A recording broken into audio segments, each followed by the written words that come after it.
Hello, നമസ്കാരം. ഈ ഒരു വൈറൽ വീഡിയോയിലെ ചേച്ചിയെ കുറിച്ചിട്ട് ഒത്തിരി നാൾ മുമ്പ് കണ്ടിട്ടുണ്ടാവും. അപ്പോൾ എന്താണ് ശരിക്കും അവിടെ സംഭവിച്ചു എന്നുള്ള കാര്യം പലർക്കും അറിയില്ല. പലരും ചോദിച്ചു എന്താണ് അവിടെ സംഭവിച്ചത്, ഒരു സൈഡ് മാത്രമല്ലേ കേൾക്കുന്നുള്ളൂ, അറിയുന്നുള്ളൂ. അപ്പോൾ അവരുടെ കാര്യത്തെക്കുറിച്ച് കൃത്യമായിട്ട് എന്താണെന്നുള്ളത് അറിയാനുള്ള ആകാംക്ഷയുണ്ട്. എന്താണെന്നുള്ളതൊന്ന് പറയാൻ പറ്റുമെന്ന് ചോദിച്ചിട്ടുണ്ടായിരുന്നു. അപ്പോൾ എന്തായാലും നമ്മുടെ ഈ ഒരു പ്രശ്നം നടക്കുന്ന സമയത്തുണ്ടായിരുന്ന നമ്മുടെ സ്വിഗ്ഗിയുടെ തന്നെ റൈഡറായിട്ടുള്ള നിബു നമ്മോടൊപ്പം ചേരുന്നുണ്ട്. അപ്പം എന്താണ് നിബു പറയുന്നതെന്നുള്ളത് നമുക്കത് കേൾക്കാം. എന്തായാലും ഒരു സൈഡ് മാത്രം കേൾക്കുമ്പോഴത്തേക്കും അവരുടെ ഒരു ബുദ്ധിമുട്ട് എന്താണെന്നുള്ളത് എല്ലാവർക്കും മനസ്സിലാവുമല്ലോ. അപ്പോൾ ഈ സൈഡും കൂടെ കേൾക്കാം. നമുക്ക് ഇപ്പുറത്തെ സൈഡുണ്ടായിരുന്നവരുടെ കാര്യം കൂടെ കേൾക്കാം. കേട്ടതിന് ശേഷം നമുക്ക് എന്താണെന്ന് വിലയിരുത്താം. ശരിക്കും എന്താണ് സംഭവിച്ചെന്നുള്ളതൊന്ന് വിശദീകരിക്കാമോ? അതായത് ഗൗരി നവാസിൽ ഞാൻ ഓർഡർ എടുക്കാൻ വേണ്ടി പിറ്റേ വേണ്ടി പോയ സമയത്ത് അപ്പോൾ എൻ്റെ ഓർഡർ റെഡി ആയില്ല. അപ്പോൾ ഞാൻ വെയിറ്റ് ചെയ്യുമായിരുന്നു. അപ്പോൾ എൻ്റെ കൂടെ ഒരു റൈഡർ ഉണ്ടായിരുന്നു. അപ്പോൾ പുള്ളിക്കാരൻ്റെ ഓർഡർ ഓൾറെഡി റെഡി കൊടുത്തു. അപ്പം പുള്ളി ചോദിച്ചു എൻ്റെ ഫുഡ് റെഡി കൊടുത്തു, എനിക്ക് ഫുഡ് വേണമെന്ന് ചോദിച്ചു. പക്ഷേ അവർ ഫുഡ് റെഡി ആക്കിയിട്ടില്ല. അപ്പോൾ പുള്ളി ഒരു 5 മിനിറ്റ് വെയിറ്റ് ചെയ്തു. വീണ്ടും പുള്ളി റിപ്പീറ്റായിട്ട് ചോദിച്ചുകൊണ്ടിരിക്കുമായിരുന്നു, എൻ്റെ ഫുഡ് ഓൾറെഡി നമുക്ക് റെഡി തന്നിട്ടുണ്ട്, എന്നിട്ട് എന്തുകൊണ്ടാണ് നിങ്ങൾ ഫുഡ് തരാതെന്ന് ചോദിച്ചു. ആ ഒരു സംസാരമാണ് അവിടെ ഉണ്ടായിരുന്ന ഒരു സൂപ്പർവൈസർ, ഒരു ഹിന്ദിക്കാരനാണ് ഉണ്ടായിരുന്നത് അകത്ത്. ആ പുള്ളിക്കാരൻ മലയാളത്തിൽ തന്നെ വളരെ മോശമായിട്ട് ആ റൈഡറിൻ്റെ അടുത്ത് ചൂടായി, നീ ഇറങ്ങിപ്പോടാ എന്നുള്ള രീതിയിൽ ചൂടായി.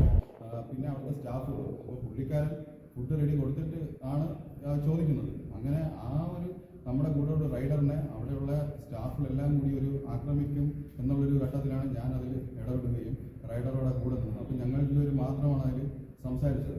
അങ്ങനെയാണ് അതിൻ്റെ മുതലാളി വരികയും മുതലാളി എന്താണ് കാര്യമെന്ന് ചോദിക്കാതെ പോലും ഞങ്ങളെ വളരെ മോശമായിട്ട് സംസാരിക്കുകയും ഇറങ്ങിപ്പോടാ, നീയൊക്കെ എൻ്റെ ഹോട്ടലിൽ നിന്ന് ഇറങ്ങിപ്പോടാ എന്ന് പറഞ്ഞുള്ള രീതിയിൽ സംസാരിച്ചത്.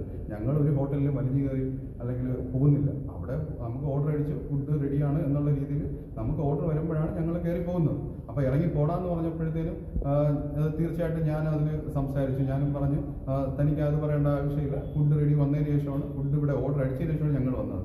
അപ്പോഴാണ് ആ ചേച്ചി എൻ്റെ മുതലാളിനെ താനെന്ന് വിളിച്ചു. ഞാൻ താനെന്ന് എന്നെ വിളിച്ചത്, വേറെ എന്ത് തെറിയോ അല്ലെങ്കിൽ വേറൊരു മോശമായിട്ടുള്ള പദപ്രയോഗവും ചെയ്തിട്ടില്ല.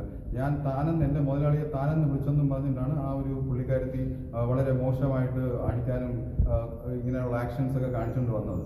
അപ്പോൾ ഇത് ആ ഒരു ഹോട്ടലിൽ മാത്രമുള്ള ഇഷ്യൂ അല്ല, അവിടെ ആ ഗൗരി നിവാസിൽ തന്നെ വളരെയധികം ഇഷ്യൂ മുമ്പ് ഉണ്ടായിട്ടുണ്ടായിരുന്നു. ജ്യൂസ് കൗണ്ടറിൽ ആളില്ല. ഞങ്ങൾ രാവിലെ 7 മണിക്ക് ഫുഡ് എടുക്കാൻ പോകുമ്പോൾ ജ്യൂസ് കൗണ്ടറിൽ ആളില്ല, ജ്യൂസ് മേക്ക് ചെയ്യുന്ന പയ്യൻ ഡ്യൂട്ടിക്ക് വന്നിട്ടില്ല. ഇതൊക്കെയാണ് റൈഡേഴ്സിന് നേരിടേണ്ട പ്രശ്നം. അവർക്ക് ഫുഡ് അടിച്ച് കസ്റ്റമറിന് എത്തിച്ച് കൊടുത്താൽ മാത്രമേ അടുത്ത ഓർഡർ എടുക്കാൻ പറ്റുള്ളൂ. ഈ രാവിലെ 7 മണിക്ക് 7:30-ക്കൊക്കെ ഞങ്ങൾ ഉറക്കമില്ലാതെ എഴുന്നേറ്റ് ഓരോ ഹോട്ടലിൻ്റെ ഫ്രണ്ടിൽ പോകുമ്പോൾ ഇതാണ് അവസ്ഥ. അതുമല്ല, അവിടെ മാത്രമല്ല, ഈ pizza hut, KFC, taco bell, McDonald's, ഇവിടെ എല്ലാം ഈ ഒരു ഇഷ്യൂ ആണ്. കാരണം ഇവർക്ക് കസ്റ്റമറെ സാറ്റിസ്ഫൈ ചെയ്യണം. കസ്റ്റമർ നോക്കുമ്പോഴത്തേനും കസ്റ്റമർ നോട്ടിഫിക്കേഷൻ പോകും, നമുക്ക് ഫുഡ് എപ്പോഴും റെഡി ആയിട്ടുണ്ട്, നമ്മൾ ഒരു റൈഡർ എപ്പോഴും റീച്ച് ആയിട്ടുണ്ട്, ഫുഡ് റെഡി കൊടുത്തിട്ടുണ്ട്, എല്ലാം കസ്റ്റമറിന് അറിയാൻ പറ്റും. അപ്പോൾ ഇവർ ഓൾറെഡി റെഡി കൊടുത്തിരിക്കും. റെഡി കൊടുക്കുമ്പോഴത്തേനും കസ്റ്റമറിൻ്റെ മൊബൈലിൽ അല്ലെങ്കിൽ സ്വിഗ്ഗി ആപ്പിൽ നോട്ടിഫിക്കേഷൻ ചെല്ലും, ഫുഡ് റെഡി ആയിട്ടുണ്ട്. പിന്നെ എന്തുകൊണ്ട് റൈഡർ അത് പിക്ക് ചെയ്യുന്നില്ല, നമുക്ക് കൃത്യസമയത്ത് എത്തിക്കുന്നില്ല? അപ്പോഴത് റൈഡറിൻ്റെ ഒരു വിഷയമായിട്ടാണ് കസ്റ്റമറും കാണുന്നത്, സ്വിഗ്ഗിയും കാണുന്നത്. അപ്പോൾ ഇതിൽ പ്രശ്നക്കാരനാവുന്നത് റൈഡർ മാത്രമാണ്. ഹോട്ടലുകാർക്ക് കുഴപ്പമില്ല, കാരണം അവർ ഓൾറെഡി ഫുഡ് റെഡി കൊടുത്തിട്ടുണ്ട്. പക്ഷേ ഈ ഒരു വാക്ക് തർക്കമാണ് പലപ്പോഴും ഈ ഒരു പ്രശ്നങ്ങളിലോട്ട് എത്തിക്കണം. കാരണം ഇവർ ഫുഡ് റെഡി കൊടുത്തേക്കുകയും പക്ഷേ ഫുഡ് ഇവർ കൊടുക്കുന്നില്ല. ഇവർ സിസ്റ്റത്തിൽ മാത്രം ഫുഡ് റെഡി കൊടുക്കും, ഫിസിക്കലി ഇവർ ഫുഡ് ഹാൻഡ് ഓവർ റൈഡറിന് കൊടുക്കാത്തതുമാണ് പല ഹോട്ടൽസിലെയും ഞാൻ നേരത്തെ പറഞ്ഞ ഹോട്ടൽസിലെ എല്ലാ വിഷയം ഇതാണ് അന്ന് അവിടെയും സംഭവിച്ചത്. അതായത് പിന്നെ ഈ റെസ്റ്റോറൻറ്റുകാർ റൈഡർ അവിടെ എത്തുമ്പോഴത്തേക്ക് തന്നെ ഫുഡ് റെഡി മാർക്ക് ചെയ്യും, പക്ഷെ ഫുഡ് കൊടുക്കില്ല. അതെ, ഫുഡ് നമ്മൾ എത്തുമ്പോഴത്തേനെ ഫുഡ് റെഡി ആയിരിക്കും. നമുക്ക് അവിടെ വേറെ ഒരു ജോലിയില്ല. ഫുഡ് റെഡി ആണെങ്കിൽ നമ്മുടെ മൊബൈലിൽ ഷോ ചെയ്യുക, നമ്പർ നോക്കുക, പിക്ക് ചെയ്ത് എടുത്തിട്ട് വരിക. അപ്പോൾ ഇത് എത്ര സമയം വരെ ഇതിങ്ങനെ വെയിറ്റ് ചെയ്യാറുണ്ട്? ഫുഡ് റെഡി കൊടുത്തിട്ട് ഫുഡ് കൊടുക്കാതെ നമ്മളെ ഈ റൈഡർമാരെ പിടിച്ചു നിർത്തുന്ന ഒരു പ്രവണത ഇത് പല ഹോട്ടലിലും തന്നെ ചിലപ്പോഴും അവർ 15 മിനിറ്റ്, 10, 15 മിനിറ്റ്, 20 മിനിറ്റ് വരെ പിടിച്ചു നിർത്തേണ്ട ഇതുണ്ടായിട്ടുണ്ട്. പിന്നെ എന്നിട്ട് അവർ തന്നെ, കാരണം അവരുടെ ഭാഗത്ത് അപ്പം തെറ്റ് വരുന്നില്ല, അവർ സിസ്റ്റത്തിൽ റെഡി കൊടുത്തിട്ടുണ്ട്. അപ്പോൾ അങ്ങനെ വരുമ്പോഴത്തേക്കും നിങ്ങൾ ഈ 15-20 മിനിറ്റ് ഡിലേ വരുമ്പോൾ ഇത് വാഹനത്തിൽ കാണിക്കും. വാഹനത്തിൽ സ്പീഡ് കൂട്ടി നിങ്ങൾക്ക് സഞ്ചരിക്കേണ്ടതായിട്ട് വരും.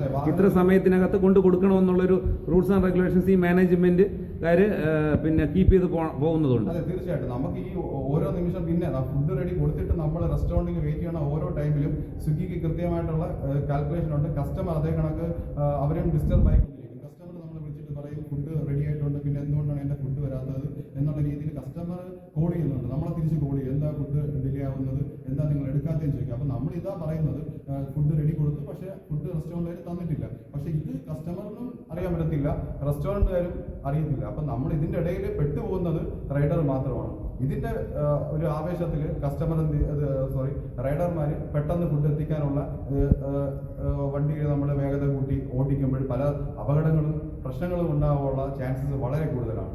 കാരണം ഈ ഒരു ടൈമിൽ സ്വിഗ്ഗി തന്നെ നമ്മൾ ഇത്ര ഡിലേ ആയി കഴിഞ്ഞാൽ തന്നെ നമുക്ക് ഓരോ മെസ്സേജ് വന്നുകൊണ്ടിരിക്കും.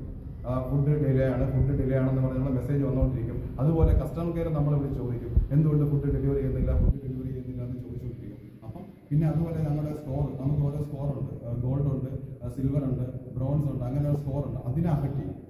ഈ ഒരു സ്കോർ നമുക്കുണ്ട്. ആ ഒരു സ്കോറിനെ ബേസ് ചെയ്തിട്ടാണ് നമുക്ക് ഓർഡർ കിട്ടുന്നതും നമ്മുടെ ഇൻഷുറൻസ് കവറേജ് ഉൾപ്പെടെ ഇതിനെ ബേസ് ചെയ്തിട്ടാണ് ഇരിക്കുന്നത്.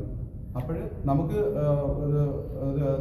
ഇത് നമ്മുടെ ഗിഗ്സ് അല്ലെങ്കിൽ നമ്മുടെ ഷിഫ്റ്റ് ബുക്ക് ചെയ്യാൻ പോലും നമുക്ക് കഴിയുന്നില്ല. അപ്പോൾ ഇങ്ങനെ ഡിലേ വന്നുകൊണ്ടിരിക്കുമ്പോഴത്തേനും നമ്മൾ സിൽവറിലോ ബ്രൗൺസിലോ ആയി കഴിഞ്ഞാൽ നമുക്ക് റൈഡർമാർക്ക് ഒരു ഷിഫ്റ്റ് ബുക്ക് ചെയ്യാൻ പോലും കാലതാമസം വരും. അപ്പോൾ അത് വരാതിരിക്കാൻ വേണ്ടിയിട്ടാണ് റൈഡർ കൂടുതൽ എഫേർട്ട് എടുത്തിട്ട് ഈ നിരത്തുകളിൽ കിടന്ന് അശ്രദ്ധമായി ഓടുകയും ആക്സിഡന്റ് സംഭവിക്കുകയും, ഇത് സംഭവിച്ചാൽ പോലും റൈഡറിന് മാത്രമാണ് നഷ്ടപ്പെടുന്നത്.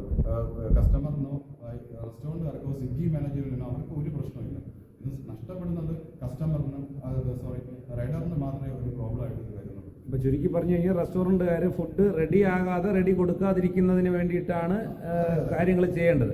അപ്പോൾ ഇത് അങ്ങനെ വരുമ്പോഴത്തേക്കും കസ്റ്റമറിലേക്ക് എത്തിക്കാൻ വേണ്ടിയിട്ട് പിന്നെ നമ്മൾ വേഗത കൂട്ടാതിരിക്കുകയും ചെയ്യും. അപ്പോൾ അപകടങ്ങൾ ഒരു പരിധി വരെ നമുക്ക് ഒഴിവാക്കാനും പറ്റും. തീർച്ചയായിട്ടും അതാണ് ഇതിന്റെ ഒരു സൊല്യൂഷൻ എന്ന് പറഞ്ഞാൽ അതാണ്. അവര് ഇപ്പൊ നമ്മൾ മനഃപൂർവ്വം വെയിറ്റ് ചെയ്യേണ്ട ആവശ്യമില്ല. കാരണം ഒരു റൈഡറിനെ സംബന്ധിച്ച് ഫുഡ് റെഡി ആയിട്ടുണ്ടെങ്കിൽ അത് എത്രയും പെട്ടെന്ന് പിക്ക് ചെയ്യുക, എത്രയും പെട്ടെന്ന് കസ്റ്റമറിന് കൊടുക്കുക, എന്നിട്ട് ഡെലിവറി മാർക്ക് ചെയ്ത് അടുത്ത ഓർഡറിലോട്ട് പോവുക. ഇതാണ് അതിന്റെ പ്രൊസീജിയർ. അപ്പൊ നമുക്ക് അവിടെ ഡിലേ വരെയാണ് ചെയ്യുന്നത്. ഡിലേ വരെ എന്നത് നമ്മുടെ ഒരു ഇഷ്യൂ ആയിട്ടാണ് മാറുന്നത്, റൈഡറിന്റെ ഒരു ഇഷ്യൂ ആയിട്ടാണ് മാറുന്നത്. നമ്മൾ ഒരിക്കലും കസ്റ്റമർ ആയിരുന്നാലും നമ്മൾ മനസ്സിലാക്കേണ്ട ഒരു ഇത്, നമ്മൾ ഒരിക്കലും മനഃപൂർവ്വം ഒരു കസ്റ്റമറിന്റെ ഫുഡും നമ്മൾ റെസ്റ്റോറൻറ്റിൽ വെച്ച് ഡിലേ ആക്കത്തില്ല.